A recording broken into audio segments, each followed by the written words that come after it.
So Rich Paul, who is the agent of LeBron James, says that the Los Angeles Lakers are not NBA title contenders. Now, what's very strange about that statement is the fact that the Lakers are currently 17-6 to start the season. They're the second best team in the NBA in the Western Conference.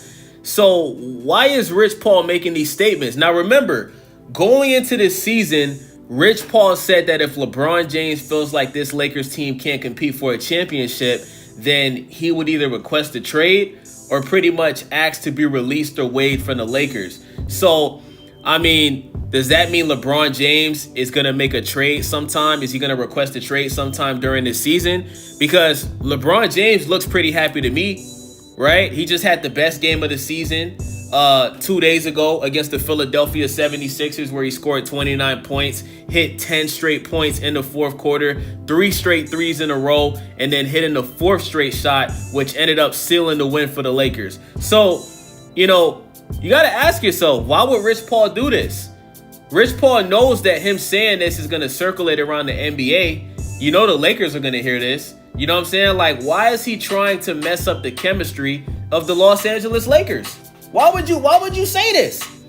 Like, this is the type of stuff that'll make you want to fire somebody. Now, I know LeBron James is not going to fire Rich Paul because that's his best friend. But, I mean, god damn, Rich Paul. Why would you say this?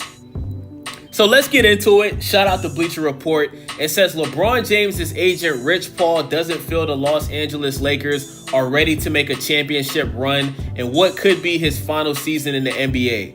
Paul said on Monday's first episode of his new podcast, Game Over with Max Kellerman and Rich Paul, he personally doesn't think the Lakers are good enough to be contenders right now. He said, "I don't think they have enough to get to the Western Conference Finals," Paul said about the 44-45 mark of the podcast. He said, "I don't think they have enough to really contend from that perspective." Paul's assessment of the Lakers is especially notable given that he said in the June statement provided to ESPN Shams that James wants to compete for a championship and wants to make every season he has left count. He knows the Lakers are building for the future, he understands that, but he values a realistic chance of winning it all. "We do want to evaluate what's best for LeBron at this stage in his life and career," Paul said in June. When Kellerman asked in Monday's episode if James would be playing for another team by the end of the season, however, Paul said no. So Rich Paul basically confirmed that LeBron James is not going to request a trade from the Lakers, right? And it makes sense. LeBron James is turning 41 years old this month. He obviously loves living in Los Angeles. His son, Bronny James, plays for the Lakers. Why would he request a trade if the